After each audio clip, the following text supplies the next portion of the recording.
It's a runaway phone that was stolen. It's a Blackberry, as well as the ZTE. Now, when you listen to Pinky Vitalingham's evidence, he only talks about Kelly and Senzo driving together the day before on the 25th. They went to Melrose Arch, they went everywhere. But the phone that is in question, that they say that it was with Kelly and Senzo that were pinging at the same location, it appears to be a Blackberry phone. Okay. Yes. But then now, at what point did Kelly swap the Blackberry into ZTE?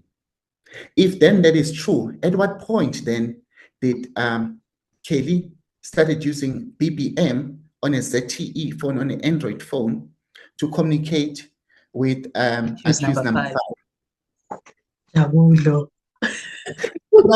Now, do you see, when you're sitting down to try and analyze what people are saying, that is why I can tell it's either there's no forensic work that was done, otherwise everything they said in that court is a lie.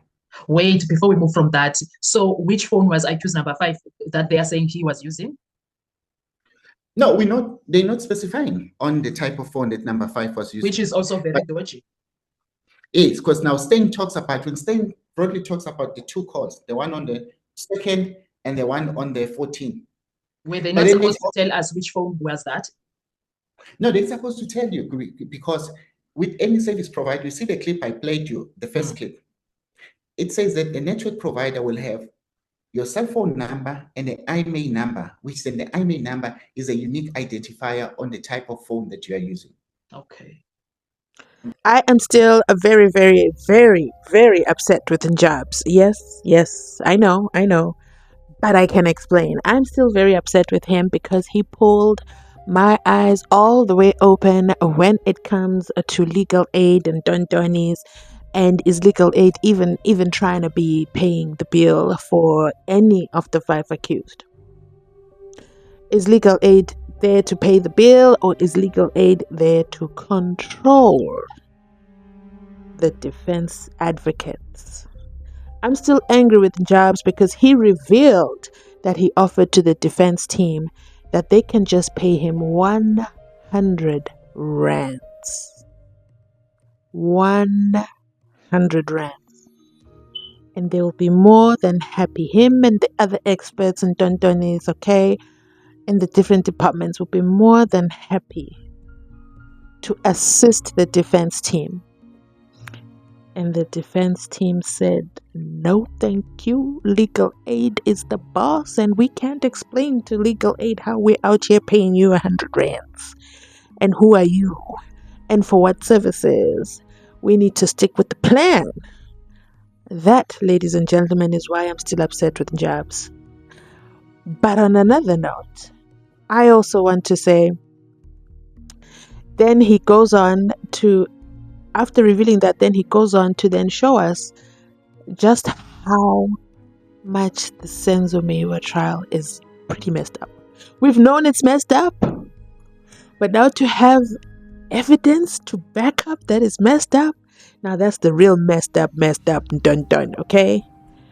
Now, in this clip I just shared with you, shout out to Ononi and Jobs for their little conversation that they had with regards to Pinky Van Dillingham. You see, Judge Nathan today, okay, is going to be inside Pagati, his courtroom. They are already arguing.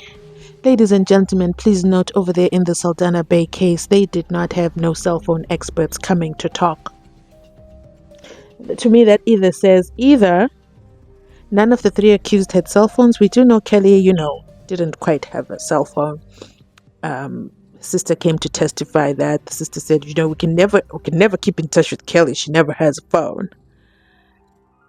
But then you also look at the social economics of the 3 accused. They come from disadvantaged backgrounds.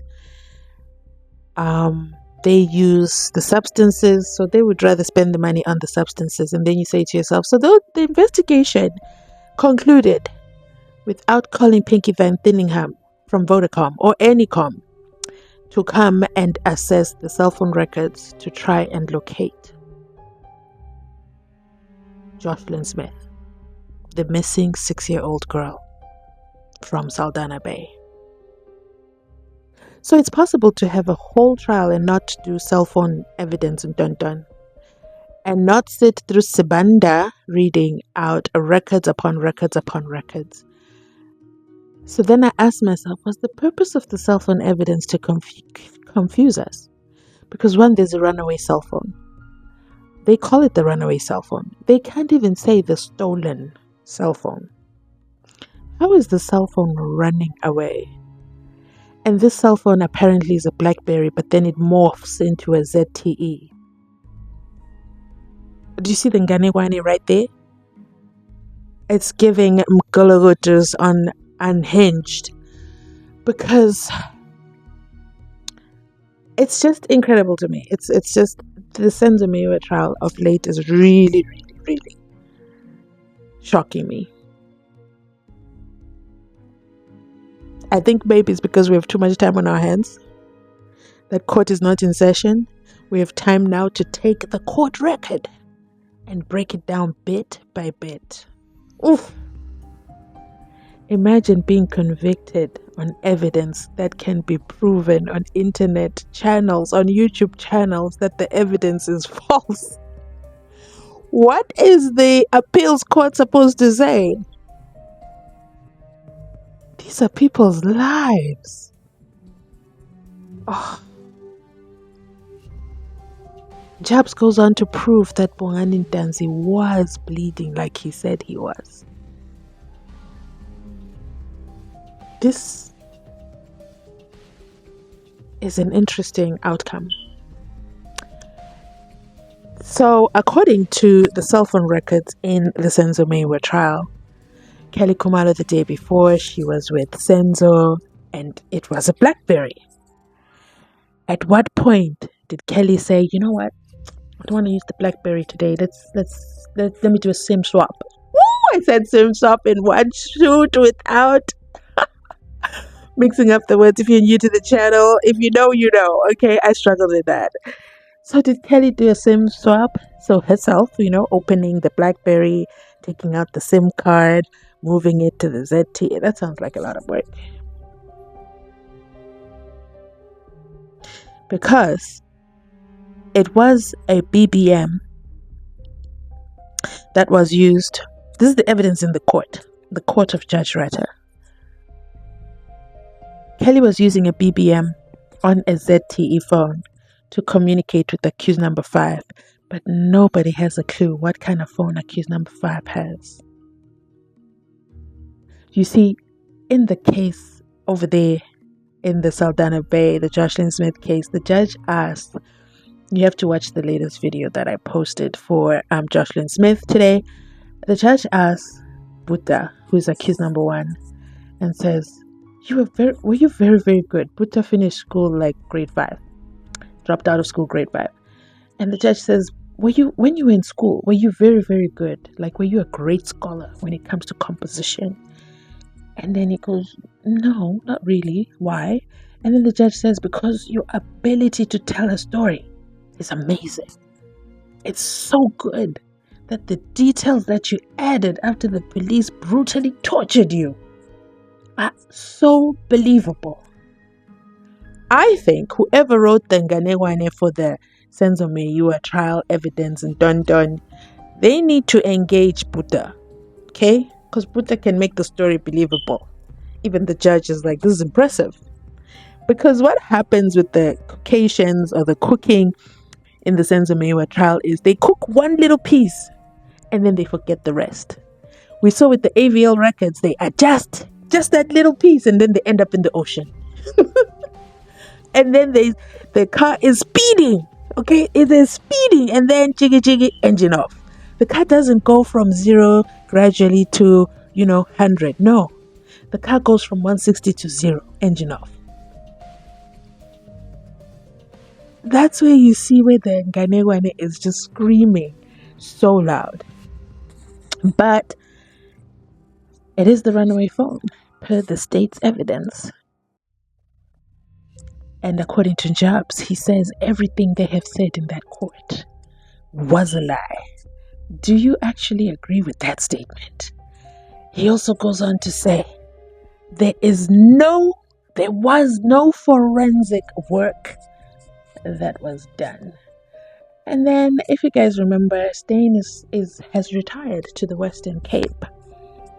And then you say to yourself, my guy, the other guys there in the South African Police Services in the Western Cape, over there in the Jocelyn Smith trial, they are not embarrassing themselves as SAPS employees. So what is it that is so different about Stain?